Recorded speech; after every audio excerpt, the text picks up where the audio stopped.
প্রিয় বন্ধুগণ, আপনারা অনেকে বলেন আপনাদের টপিক মনে থাকে না কি ভিডিও তৈরি করব।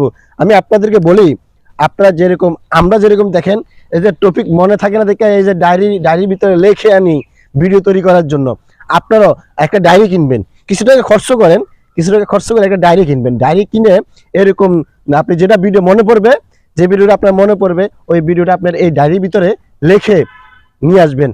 আপনি এই ডায়েরির ভিতরে অনেক কিছু লিখে মনে রাখতে পারবেন। তাই আপনারা যারা কন্টেন্ট ক্রিয়েটর হিসেবে কাজ করি, আমরা অনেক ব্যস্ত থাকি।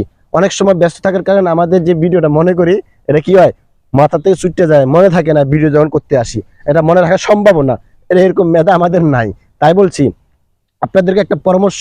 এই পরামর্শ হলো, এই যে আমাদের সাদিকুল ভাই, আমরা যারা এই যে আমার সাথে যারা কাজ করে, আমি সবাইকে পরামর্শ দিয়ে আসছি, প্রত্যেকে এরকম একটা ডায়েরি কিনবা। এই যে লাল আছে, এরকম ছোট, যার যেরকম ভালো লাগে এরকম দেখে একটা ডায়েরি কিনা এর ভিতরে নোট করে রাখবেন। যখন আপনি ভিডিও করতে যাবেন, তখন কিন্তু আপনি এই ডায়েরি দেখে ভিডিওটা তৈরি করতে পারবেন, আপনার জন্য সহজ হবে। সবাই ভালো থাকবেন, সুস্থ থাকবেন। ফেসবুকে কাজ করতে হলে একটু পরিশ্রম করতে হবে, কিছু টাকা খরচ করতে হবে। ধন্যবাদ। আসসালামু আলাইকুম।